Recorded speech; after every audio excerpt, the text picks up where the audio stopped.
Ya, selamat siang semuanya. Bisa mendengar suara saya ya? Bisa, Semoga ya, bisa. baik. Semoga di hari ini kita tidak ngantuk gitu ya, karena ini sudah siang gitu ya, tapi biarlah kita tetap semangat mendengarkan gitu. Oke, baik teman-teman semua dan Pak Handi, selamat datang dalam acara kita yaitu High Schoolers Webinar Series Digital Leaders in Light dengan tema Riding the Wave of Industrial Automation 4.0. Sebelum kita memulai acara pada siang hari ini, kita mulai terlebih dahulu dengan berdoa ya. Doakan saya pimpin secara Kristiani, mari kita berdoa. Tuhan Yesus yang baik, terima kasih banyak untuk berkat yang sudah Kau berikan pada kami hari ini, Tuhan. Biarlah acara hari ini bisa berjalan dengan baik, Tuhan. Dan biarlah dari kami setiap peserta, Tuhan, bisa menambah ilmu kami, Tuhan, untuk apa yang kami pelajari hari ini, Tuhan. Terkhusus untuk pembicara kami, Tuhan, biarlah Kau mau bantu Pak Handi untuk bisa menyampaikan materinya dengan baik. Terima kasih Tuhan, dalam nama Tuhan Yesus Kristus kami sudah bersyukur. Haleluya, amin. Ya, acara kita hari ini di rumah aja bareng Pak Handi Wicaksono. Beliau ini adalah dosen tetap dari program studi Teknik Elektro Universitas Kristen Petra. Baik, tidak berlama-lama lagi, mari kita sambut Pak Handi Wicaksono. Mari Pak. Baik, ya, terima kasih Bu Ajeng.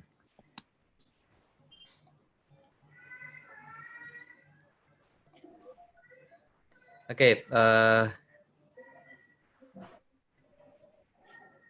ya, baik. Selamat siang semuanya, rekan-rekan ya siswa ya, ini yang ikut webinar kali ini. Terima kasih Bu Ajeng yang sudah membuka. Jadi hari ini saya akan menyampaikan materi yang untuk saya sendiri sangat menarik begitu ya. Semoga teman-teman, rekan-rekan siswa juga ya menemukan hal yang sama dari presentasi saya siang hari ini. Oke, nah sebelum kita mulai tentang Riding the Wave of Industrial Automation 4.0, saya ingin memperkenalkan diri terlebih dahulu. Ya, jadi ini saya dan robot kesayangan saya. Ini waktu saya sekolah di Australia. Jadi ngambil S3 di School of Computer Science and Engineering, UNSW. Jadi selama 4 tahun memprogram robot begitu ya. Kemudian saat ini saya menjadi dosen elektro kembali ya, sejak 2004 mungkin saya sudah berkarir jadi dosen di elektro. Kemudian saya juga mengadakan training, jadi mendirikan dan mengadakan training Industrial Automation Training Center. Ini juga dengan teman-teman dosen lain kita memberikan layanan untuk para karyawan atau staf di industri untuk belajar tentang otomasi di Petra. Saya juga memulai konsultan kecil ya, sebenarnya masih mengawali ya, menolong perusahaan untuk menerapkan otomasi di perusahaan mereka. Nah, hari ini saya akan menyampaikan Industrial Automation 4.0. Jadi paling tidak ada 3 hal yang ingin saya sampaikan. Yang pertama, mengenal industri 4.0 itu apa saja, mengapa disebut industri 4.0. Kemudian saya akan menyampaikan bagaimana kalau sistem otomatis di industri itu dibawa ke era industri 4.0. Ya, jadi apa saja yang diperlukan dan bagaimana bentuknya dan seterusnya. Kemudian saya ingin menyampaikan tantangan dan peluang yang bisa kita manfaatkan sebagai generasi muda ya, sebagai anak-anak SMA yang nantinya akan kuliah, nantinya akan menguasai ya, dalam tanda kutip, menguasai masa depan. Ya, bagaimana Anda bisa memanfaatkan peluang-peluang yang muncul di masa yang akan datang. Mari kita masuk ke yang pertama, Industri 4.0. Mungkin rekan-rekan sering ya melihat presentasi ini dalam arti gambar ini ya. Jadi di sini kita lihat ada pergerakan dari industri 1.0 sampai 4.0 gitu ya. Nah, mari kita lihat satu persatu apa sih pergerakan industri ini. Yang pertama, revolusi industri 1.0 itu keywordnya ya mechanization. Ini pertama kalinya orang itu membuat produk itu dengan mesin gitu ya. Jadi nggak pakai tangan lagi, nggak pakai alat-alat sederhana, palu, gergaji dan seterusnya, tapi pakai mesin gitu ya. Nah, ini tahun 1700 ya, sekitar itu orang membuat mesin mekanik ya. Awalnya mesin tenun ya. Jadi banyak pakai untuk menenun baju tapi secara mekanik. Dan ini dulu dioperasikan itu oleh tenaga air dan tenaga uap ya. Jadi uap panas itu kalau itu akan memunculkan tenaga yang itu bisa menggerakkan mesin. Nah, kemudian tahun 1800-an sampai 1800 akhir sampai 1900-an ya, itu muncul listrik gitu ya. Itulah di awal dari revolusi industri yang kedua. Keywordnya ialah electrification, menggunakan listrik. Pada waktu mulai muncul pabrik-pabrik yang ada assembly line atau jalur perakitan barang gitu ya. Nah, ini teman-teman lihat di gambar ini ada orang-orang yang ada di sana, ada jalur yang ini bergerak gitu ya. Jadi mereka harus menyelesaikan tugas, nanti dia ini bergerak ke orang berikutnya dan seterusnya. Ini dioperasikan ada listrik ya, mulai masuk listrik dan masing-masing orang akan membuat barang ini masih sebagian besar dengan tangan gitu ya, tapi ada listrik yang bisa membantu mereka menyelesaikan tugas. Ini ingin dikerjakan dengan efisien dan cepat. Jadi ini zaman listrik mulai masuk. Nah, teman-teman lihat ini masih sangat banyak orangnya gitu ya. Jadi kalau istilahnya mungkin padat karya gitu ya, karena masih manual sekalipun sudah menggunakan peralatan-peralatan listrik.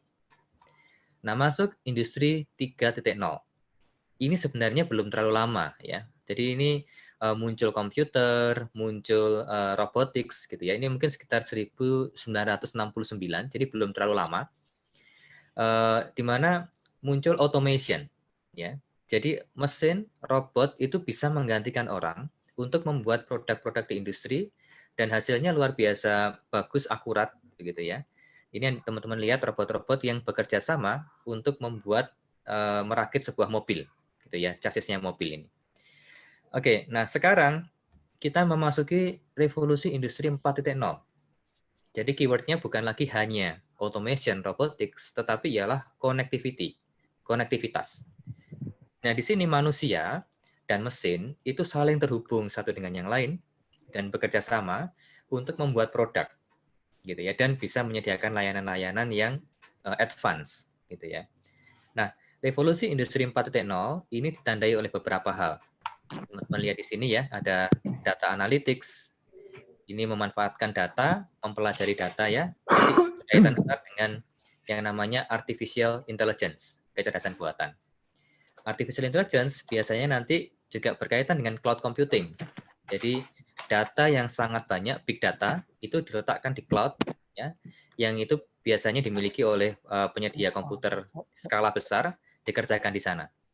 Kemudian ada juga isu sensor, Internet of Things. Ya, jadi barang-barangnya terkoneksi internet, ada automation masih ada, kemudian ada augmented virtual reality, dan ada 3D printing.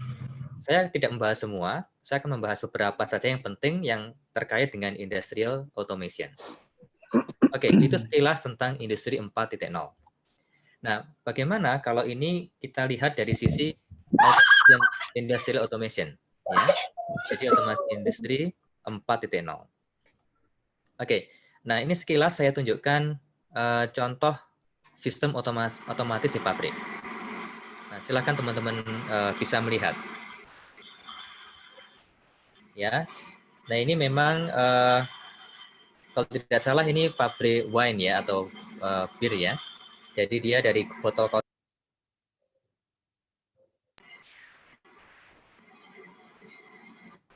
Oke. Ya, kemudian bergerak cepat sekali.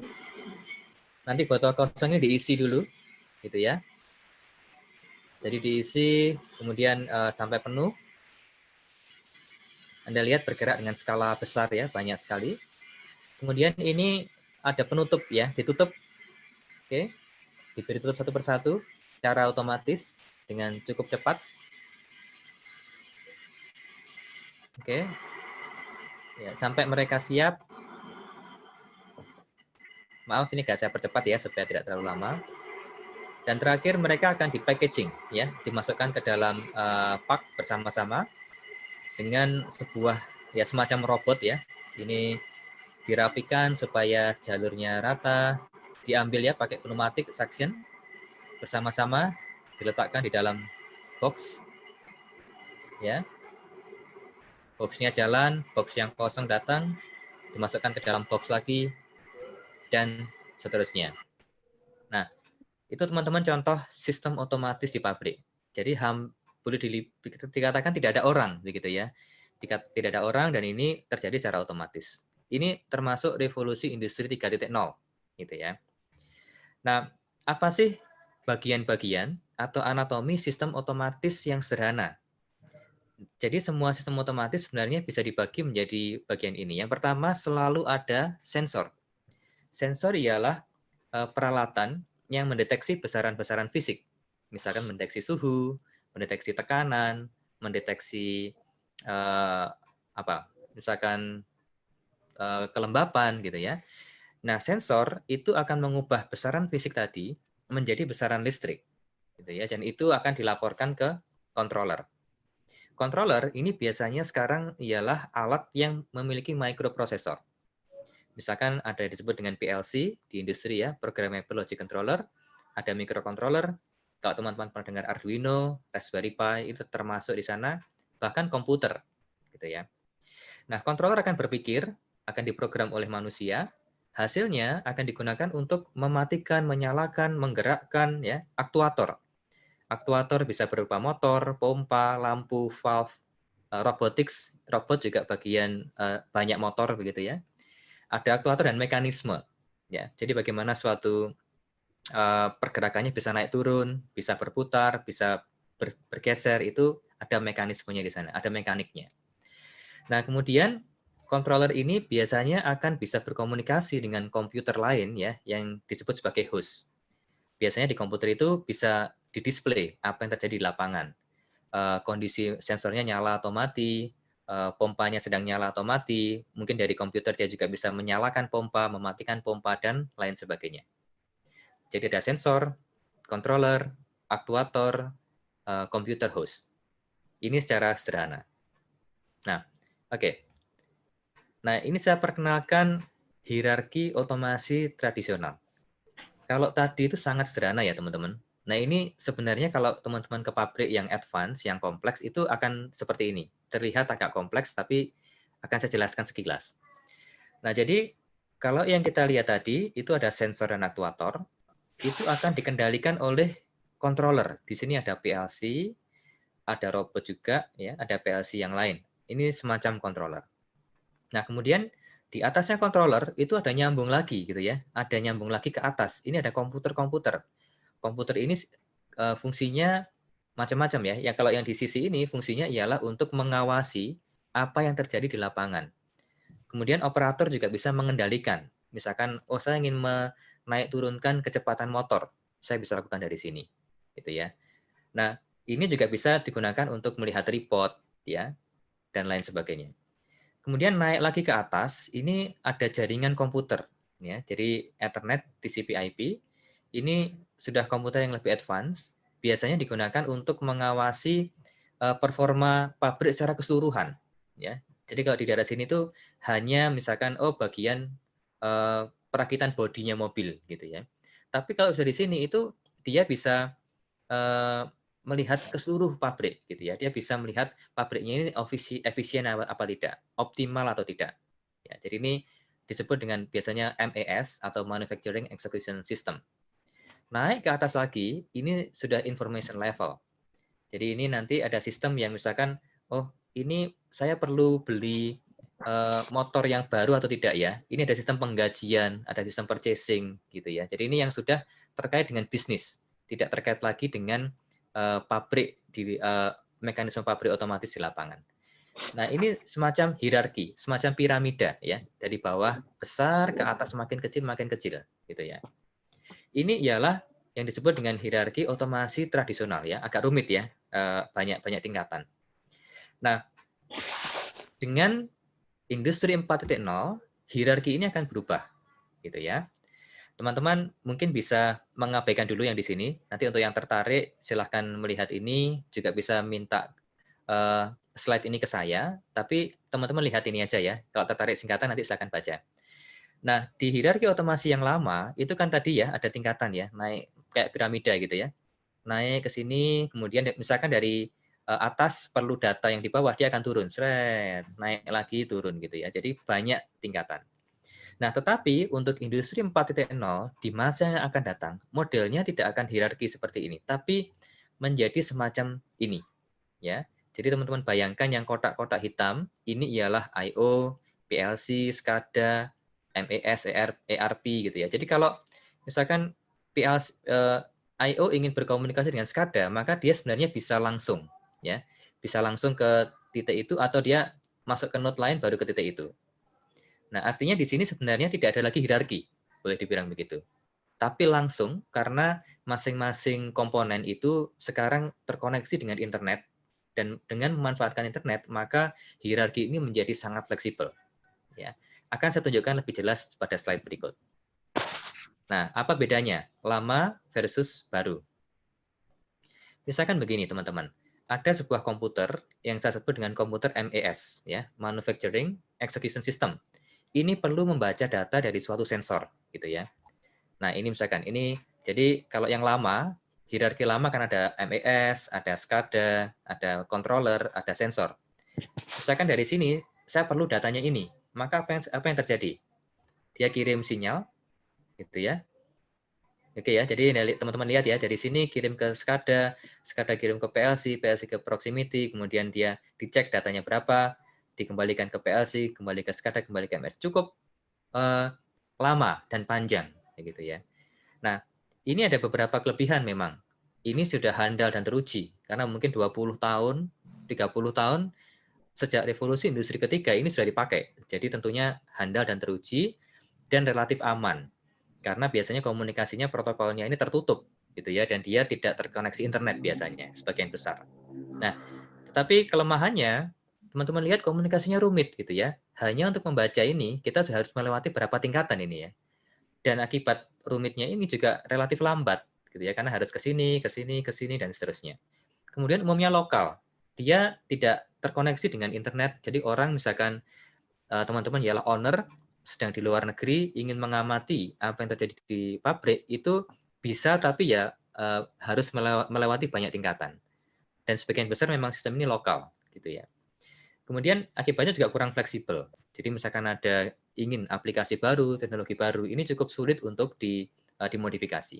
Nah, dengan hierarki yang baru di industri 4.0, bentuknya menjadi seperti ini, teman-teman. Kasusnya sama.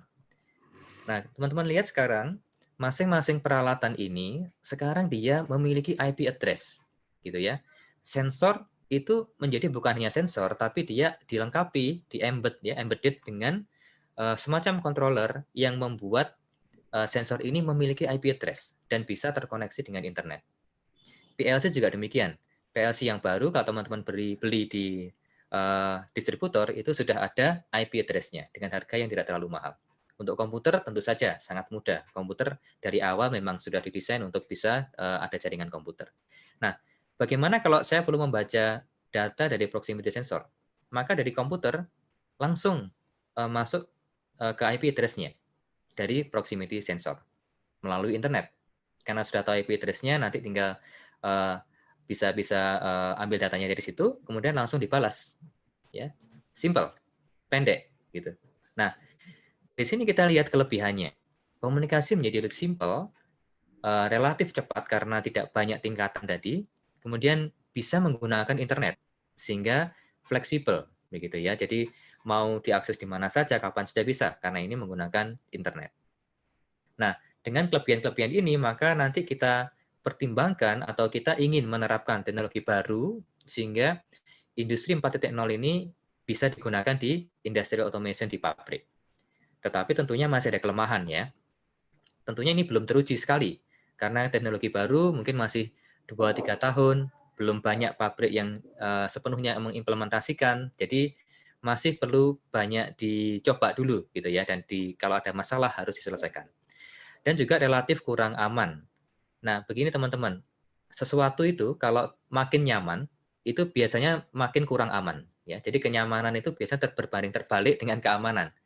Kalau kita menggunakan internet, ini sangat enak karena semua bisa dilihat lewat internet. Tetapi waktu kita masuk ke internet, berarti kita juga memungkinkan orang lain, ya, apakah hacker atau yang lain itu masuk ke sistem kita karena ini diekspos ke internet. Nah, ini kesulitan, tapi juga peluang karena teman-teman bisa belajar. Oh, berarti saya perlu belajar security, cyber security, bagaimana mengamankan pabrik-pabrik, mengamankan industri yang di sini dia memiliki sistem seperti ini. Ya, jadi ini kelemahan tapi juga peluang untuk kita. Oke. Nah, sekarang saya akan membahas sedikit beberapa teknologi yang digunakan di industri, di pabrik, ya, terkait dengan industri 4.0. Yang pertama ialah Industrial Internet of Things. Teman-teman harusnya sudah mulai sering ya mendengar kata Internet of Things atau IoT. Kebetulan dari teknik elektro, tahun depan juga akan membuka program IoT ya. Jadi kalau ada teman-teman yang tertarik, yang ingin tahu bisa gabung di program IoT kita. Nah, tapi apa itu IoT?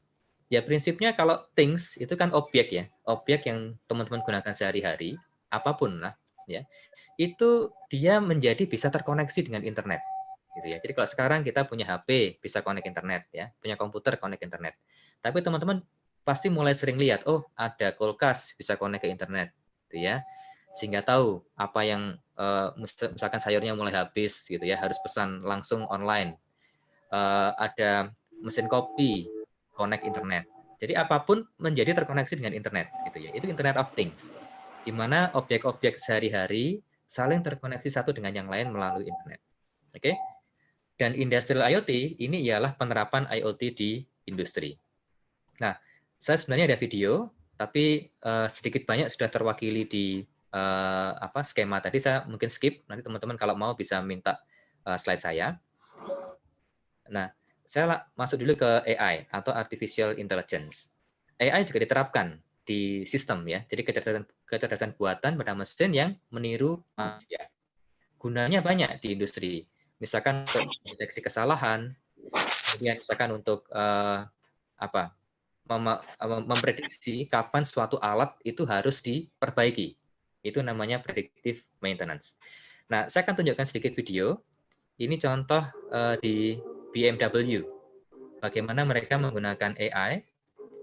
Jadi dia mendeteksi desain ya. Jadi misalkan ada pegawainya ambil foto dari simbolnya BMW.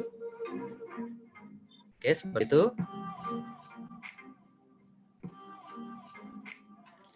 Nah, kemudian image-nya dievaluasi ya menggunakan AI sehingga dia bisa tahu oh gambar tadi ya, logo tadi itu logo yang baik atau tidak gitu ya. Jadi misalkan mereka membuat kemudian mereka wah ini pembuatan atau pemasangan logonya kurang bagus. Berdasarkan software AI yang tadi itu dia bisa tentukan oh ini logonya sempurna atau ini logonya kurang baik. Ya, kira seperti itu. Oke, saya percepat sedikit. Nah, nanti software ini akan memberitahu kita, nah kalau ada yang faulty ya, kalau ada yang salah, nah ini tidak benar, gitu ya. Nanti para petugasnya juga bisa diberitahu, oh ini not okay, gitu ya, akan dipisahkan seperti ini, ya. Jadi dengan menggunakan AI, image processing khususnya, maka produksi mobil ini bisa terbantu, gitu ya. Jadi itu contoh AI untuk quality check, ya, mengecek kondisi bodi mobil, mengecek logo tadi apakah sudah dibuat dan dipasang dengan sempurna, bukan dari matanya orang, tapi dari matanya mesin dan otaknya ialah AI. Jadi ke depan akan semakin banyak model AI seperti ini di pabrik atau industri. Nah, yang lain berikutnya, teknologi terakhir yang saya perkenalkan ialah augmented dan virtual reality. Teman-teman tentu pernah main yang di atas ini ya. Ini kira-kira game apa ini, teman-teman? Pokemon Go ya? Pasti sudah Pokemon Go ya, sudah sering main dan tidak tahu sekarang apakah masih ngetren atau enggak. Tapi ini Pokemon Go. Ini ialah contoh augmented reality, di mana kita meletakkan monster, objek virtual, itu ke dalam dunia nyata. Gitu ya. Jadi monsternya ini ada di taman, ada di jalan, ada di rumah kita, dan seterusnya. Itu AR, augmented reality. Nah, yang kedua ialah VR atau virtual reality. Ini kalau ini karena dia memakai semacam kacamata yang khusus begitu ya, seperti yang tertutup, maka dia penggunanya bisa seolah-olah berada di dunia lain. Ya, yang dunia lain ini memang bisa sama atau benar-benar berbeda dengan dunia nyata. Nah, teknologi AR dan VR ini bisa dimanfaatkan di industrial automation. Saya tunjukkan sekilas di sini. Nah, ini digitalization is one of the most important driving forces for technological trends and new developments. The networking of machines and systems, as well as gathering information on basic and status data of devices. Nah, ini digunakan untuk melihat kondisi dari pabrik ya. Nah, ini Anda lihat. Thanks to the comprehensive networking of all machines and tools in production, setup times of injection molding systems can be reduced significantly. Every workspace offers access to tool data. Nah, jadi ini ada objek-objek virtual ya, yang tidak ada tapi menjadi ada. Dan ini bisa membantu operator di lapangan. Nah, ini dia punya glasses yang khusus, sehingga bisa mengamati status mesin-mesin yang ada di pabrik. Ya. Nah, ini muncul status-status. Ya. The facility management in Bad Pyrmont also uses AR technology today. The required data is provided by Analytics, the Phoenix Contact Building Management System. Thanks to the intelligent networking of the entire building technology, every user has access to the right information at the right time. Ya, itu teman-teman. Jadi dengan menggunakan HP, tablet, kacamata khusus, maka orang bisa melihat status peralatan di industri. Saat ini kita di Petra juga sedang mengadakan penelitian bagaimana dengan menggunakan tablet atau HP Android, itu kita bisa melihat status, kemudian kita bisa menyarankan saran-saran perbaikan kalau status peralatan itu ada masalah, gitu ya. Jadi motornya rusak, nanti akan muncul suggestion atau rekomendasi bagaimana memperbaiki dengan memanfaatkan tablet atau HP Android. Ya, ini sedang berjalan. Semoga nanti di akhir tahun ada hasilnya yang kita bisa sharekan juga ke teman-teman. Oke, jadi itu teman-teman tadi bagaimana saya tunjukkan 3 hal, yaitu industrial IoT, memotong hierarki otomasi cukup banyak karena semua terkoneksi dengan internet. Kemudian AI, di sini pabrik ini sekarang tidak hanya membuat mesin secara otomatis, tapi dia mengumpulkan banyak sekali data sensor, data gambar, gitu ya, yang nantinya digunakan untuk memperbaiki kualitas produk, gitu ya. Jadi produk itu rusak atau tidak itu bisa lebih teliti kalau menggunakan hasil pemrosesan AI, gitu ya, dibanding hanya melihat dengan mata manusia. Dan yang terakhir tadi ada augmented reality, virtual reality, bisa digunakan untuk membantu operator di industri untuk melihat apa yang terjadi saat itu dan bagaimana memperbaikinya. Juga bisa digunakan untuk training di industri. Ya. Oke, bagian terakhir ialah peluang dan tantangan. Bagaimana kita, teman-teman siswa, bisa memanfaatkan teknologi baru ini untuk masa depan yang lebih baik untuk teman-teman sendiri dan juga untuk bangsa kita secara umumnya. Oke, nah di sini akan muncul profesi-profesi baru, teman-teman. Ya, jadi karena teknologi baru akan memunculkan profesi baru.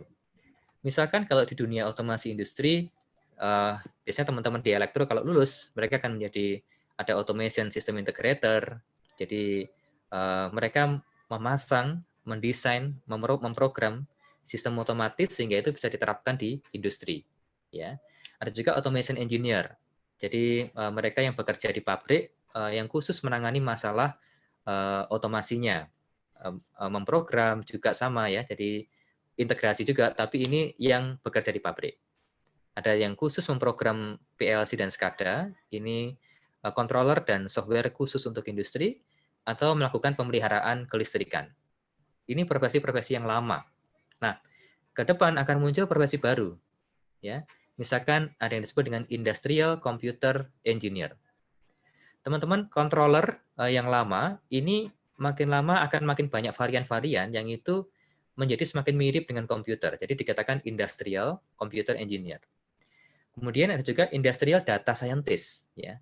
Jadi dengan memahami konsep AI itu kita akan menggunakan big data yang ada di pabrik untuk kita manfaatkan. Nah, itu kita sebut dengan industrial data scientist. Ini ada kata industrial, artinya fokus kepada aplikasi di industri, gitu ya, bukan kepada aplikasi yang lain.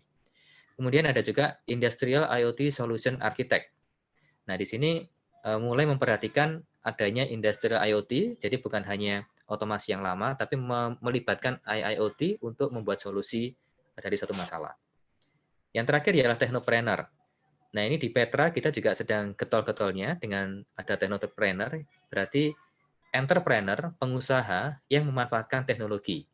Jadi kita memang fokusnya bukan ke apa ya, misalkan buka warung makanan atau jualan online, ya sekalipun itu boleh juga ya. Tapi ini kita mencoba bagaimana sih memanfaatkan teknologi untuk buat startup baru yang nantinya ya mungkin meniru seperti Gojek, Bukalapak dan lain sebagainya ke arah sana ya, memanfaatkan teknologi untuk membuka usaha baru. Nah ini profesi baru yang teman-teman mungkin bisa tekuni nanti ya di masa yang akan datang kalau sudah kuliah dan lulus. Nah, selain itu Indonesia juga tidak tinggal diam ya. Sekalipun sekarang kita sedang agak semuanya berjalan lambat karena pandemi corona, tetapi Kementerian Perindustrian itu sudah sejak beberapa tahun ini sedang kampanye Making Indonesia 4.0. Jadi ini sekilas dari Kementerian Perindustrian Indonesia. Jadi pemerintah sudah menentukan beberapa sektor yang diprioritaskan untuk menuju industri 4.0. Apakah makanan dan minuman, ada otomotif, ada industri kimia, industri elektronika, ya, di mana orang elektrik juga banyak di sini, industri tekstil dan pakaian jadi. Dan semuanya ini sebenarnya membutuhkan SDM yang memahami industri 4.0, gitu ya. SDM yang tahu bagaimana teknologi-teknologi baru yang saya sampaikan tadi diterapkan di pabrik, diterapkan di industri. Oke, jadi pemerintah juga mengarah ke sana. Nah, sekarang bagaimana teman-teman bisa mempersiapkan diri? Ini jika minat teman-teman ke sini ya. Jadi memang kita punya minat, kita punya keinginan. Misalkan, wah saya kok pengen ya tertarik dengan paparan ini, dengan menjadi orang yang bisa berkontribusi di otomasi industri 4.0. Bagaimana mempersiapkan diri? Nah, teman-teman untuk masuk ke era ini, kita harus siap dengan skill baru. Mungkin tidak terlalu baru buat sebagian orang, tapi sebagian bisa menyebut ini baru ya. Jadi coding ya. Coding ini akan terpakai di segala industri gitu ya. Coding ini penting sekali. Teman-teman kalau di SMA coba mulai belajar coding ya. Kemudian ada problem solving. Jadi sebenarnya masalah-masalah di engineering itu terkait dengan bagaimana ada solusi dari masalah yang muncul. Jadi konsep problem solving ini perlu dipelajari. Ada juga artificial intelligence. Nah ini teman-teman mungkin bisa mulai dengan misalkan lihat YouTube video yang terkait dengan AI. Ada juga semacam e-course ya, online course dan lain sebagainya. Nah kemudian juga bisa, nah sekarang ini ada istilah maker ya, maker generation. Jadi teman-teman tidak hanya mengkonsum sesuatu tapi membuat sesuatu, menciptakan sesuatu. Nah ini mendorong kita untuk lebih kreatif dan inovatif. Kemudian teman-teman bisa bergabung dengan komunitas ya. Coba cari offline atau online community yang punya hobi yang sama. Nah, ini akan menolong teman-teman untuk maju dalam bidang ini. Kemudian kita harus siap-siap untuk multidisiplin. Jadi tidak zamannya lagi, wah saya orang elektro, saya nggak tahu komputer. Saya orang elektro, saya nggak tahu jaringan. Saya orang elektro, saya nggak tahu database gitu ya. Tapi ini multidisiplin. Eranya bukan era satu bidang, tapi multidisiplin. Nah, untuk menolong teman-teman juga di bidang multidisiplin ini bisa melanjutkan kuliah di jurusan yang sesuai ya. Jadi nah ini saya mungkin akan memperkenalkan sedikit tentang program studi saya gitu ya. Jadi Elektro UK Petra. Nah, Elektro UK Petra ini fokusnya pada otomasi industri. Kemudian memang di belakangan terakhir kita mengarahkan ke sistem yang cerdas ya, otomasi industri yang cerdas, atau juga saya sebut kita fokus sebenarnya pada otomasi industri 4.0, di mana semua mahasiswa akan belajar mulai dari sisi elektronya, kemudian energi, sampai ke komputer, jaringan komputer, ada telematics, dan lain sebagainya. Jadi banyak aspek yang tadi saya sebutkan itu kita pelajari bersama di elektro. Kemudian kami menerapkan project-based learning.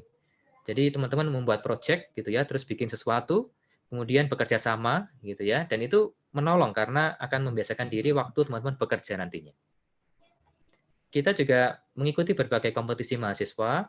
Misalkan ini teman-teman elektro yang juara pemrograman PLC yang diadakan oleh UNESA tahun lalu, menjadi juara yang kedua. Kemudian kita juga ikut lomba yang lain seperti robotics ya, meskipun mungkin masih terus berusaha untuk mendapatkan juara. Tapi kita untuk PLC kita sudah beberapa kali dapat juara. Kemudian kita mengadakan double degree dengan universitas di luar negeri. Saat ini di Cina. Dulu kita punya double degree di Belanda juga. Kemudian yang lain, nah untuk di elektro kita akan ada semacam magang ya di industri, dan ini selama 6 bulan. Jadi teman-teman nanti akan ada 1 semester yang full ini akan di luar kampus gitu ya. Teman-teman bisa memilih di industri, bisa wah saya ingin bergabung dengan perusahaan startup atau ya dan lain sebagainya. Itu selama 6 bulan akan belajar di sana. Dan lulusan kita itu waktu tunggunya cukup cepat ya. Jadi kurang dari 3 bulan kalau teman-teman mau bekerja di bidang elektro itu akan ada orang yang ikut merekrut teman-teman gitu ya. Karena apa? Karena dibutuhkan sekali. Nah, sekilas saya perkenalkan, ini alumni kami yang namanya Chai Sing gitu ya.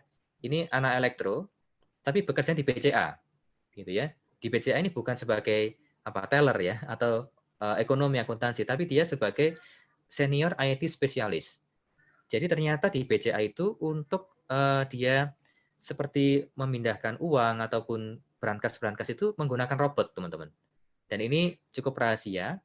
Nah, Chai Sing dulu anak elektro, kemudian dia bekerja di BCA, dia masuk ke IT, tapi juga ada robotics. Ya. Ini contoh peluang profesi yang menarik.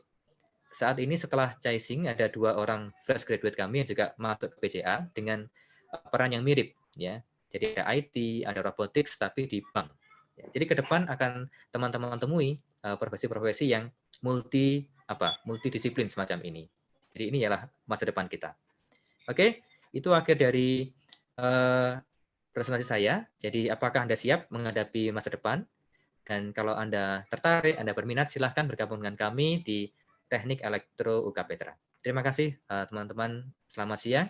Saya kembalikan ke Bu Ajeng. Baik, iya. Terima kasih Pak Handi. Cukup menarik dan ini paparannya ternyata sangat menarik juga ya gitu lah teman-teman. Ternyata saya nggak menduga kalau teknologi industri kita saat ini bisa sampai sejauh itu gitu ya Pak Handi ya. Ya, Nah nanti ini mungkin sembari menunggu teman-teman dipersilakan jika ada pertanyaan bisa langsung live, boleh. Kalau misalnya tidak mau bisa juga dengan chat. Mungkin nanti saya buka untuk 2 penanya dulu ya Pak Handi. ya Jika silakan, Ibu. kita memungkinkan ada waktu bisa kita tambah. Ya, Gitu ya, ya siap. teman-teman. Ya. Ini sementara ada 1 Pak. Ya. Pakai bahasa apa untuk coding dari Marcel Wiradinata, Pak? Ya, baik. Ya, terima kasih Marcel. Jadi bahasa itu kan sangat banyak ya. Memang saran saya kita pilih salah satu bahasa yang jadi tidak banyak dulu karena teman-teman masih baru ya. Kalau baru, yang saya sarankan untuk teman-teman SMA pakai Python. Ya, bahasa Python ini bahasa yang simple, mudah dipelajari, tapi itu bisa dipakai mulai level basic ya, sampai level research yang S3. Gitu ya. Jadi satu S3 saya pakai Python juga. Jadi teman-teman nggak ada ruginya belajar Python. Dan nanti di elektro, kalau teman-teman masuk elektro akan diperkenalkan dengan banyak bahasa yang lain. Gitu ya, karena ini terus berkembang. Jadi yang penting bahasa ini ialah untuk mengasah logika pemrograman kita. Gitu ya. Jadi logikanya dapat, nanti bisa memecahkan masalah-masalah lain. Demikian. Terima kasih Marcel pertanyaannya. Baik, Pak, ini sembari menunggu yang lain begitu ya. Bagaimana mungkin kita dikasih tahu Pak contoh konkretnya gitu ya. Misalnya sekarang kan industri sudah semakin teknologi industri semakin pesat begitu. Yang mampu menolong dan mempermudah kehidupan manusia itu bisa kita ini kan itu seperti apa ya Pak ya? Ya, Bu.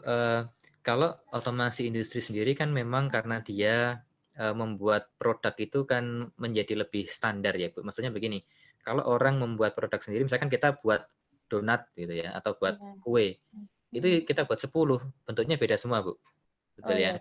Tapi kalau Ibu misalkan Oreo gitu ya, bentuknya pasti sama, Bu. Atau kalaupun nggak sama, sangat kecil gitu ya, karena mereka punya standar dan itu dikerjakan oleh mesin gitu ya. Itu sebenarnya kelebihan dari industri 3.0 sebenarnya ya. Nah, waktu di industri 4.0 ini sebenarnya menjadi lebih pintar, Bu, sistemnya. Misalkan kalau saya buat Oreo, maka biasanya pabrik buat Oreo ditentukan, oh hari ini kita buat Oreo rasa coklat, gitu ya. Tapi kalau misalnya pintar, dia bisa berpikir, wah Oreo rasa coklat di pasaran nggak terlalu laku, gitu ya. Dia mengamati nih, dia bisa akses ke penjualan. Maka hari ini baiknya buat coklat separuh, yang Supreme misalkan ya, yang sekarang ngetren Supreme yang mahal banget, Supreme-nya sekian gitu ya. Terus yang tin, Oreo tin sekian. Karena itu dia bisa melihat ke pasar dan dia mengolah itu dan dia men-suggest jumlah yang dibuat di pabrik. Nah, itu contoh penerapan yang 4.0 gitu ya, Bu ya. Ya, itu Bu Ajeng. Ini ada pertanyaan lagi ya, Bu? Ya, baik, ada pertanyaan lagi dari Dev ya ini. Untuk negara maju, industri 4.0 adalah jawaban untuk UMR yang mahal, Pak. Ya. Kalau Indonesia, di mana UMR terjangkau dan sumber daya manusia banyak, mengapa kita tetap butuh industri 4.0? Ya. Ya, terima kasih, pertanyaan sangat baik memang. Ya, jadi benar, memang di industri UMR-nya mahal ya. Saya pernah kuliah di Australia. Jadi istri saya kebetulan itu ini ya, sambilannya cleaning service, teman-teman. Tapi 1 jam itu 250 ribuan gitu ya. Jadi kerja dia 3 jam itu sama gaji dosen di Indonesia bisa lebih banyak dia gitu. Mahal sekali. Nah, tapi begini, memang di sana akhirnya industri 4.0 menjadi jawaban ya, karena UMR-nya mahal. Nah, bagaimana di Indonesia? Nah, saya pikir jadi begini, industri 4.0 itu tidak hanya menjanjikan tidak hanya menjanjikan menghilangkan manusia gitu ya, tapi dia sebenarnya juga memperbaiki kualitas produksi, ya, optimasinya itu lebih bagus ya. Jadi waktu orang menggunakan industri 4.0 sebenarnya bukan hanya dia mengurangi pekerja, tapi dia akan mendapatkan hasil yang lebih baik. Industri kalau tidak menerapkan ini, mereka sekalipun harganya murah, itu lama-lama akan tergeser dengan pabrik lain yang menerapkan industri 4.0. Ya. Nah, tapi memang di Indonesia kita harus bijak ya. Artinya kita harus lebih berhati-hati kapan kita full menerapkan ini atau kapan kita memakai juga. Jadi konsepnya sekarang AI atau sistem cerdas itu dipakai untuk membantu manusia. Ya, jadi beberapa waktu lalu saya datang ke perusahaan sepatu, pembuat sepatu, dia mencari cara bagaimana misalkan dengan tambahan otomasi AI itu dia bisa produksinya semula 100 jadi 1000 misalkan ya. Tapi dengan tidak mengurangi tenaga kerja. Ya, jadi itu yang dia coba usahakan. Jadi tidak mengurangi tenaga kerja tapi meningkatkan produksi, membuat produksi lebih baik. Jadi seperti itu. Ya, sekalipun memang mau tidak mau kalau ada otomasi pasti SDM-nya berkurang. SDM berarti harus lebih pinter ya supaya tidak jadi buruh terus tapi dia meng-create sesuatu. Ya, mungkin itu dulu, Bu. Baik.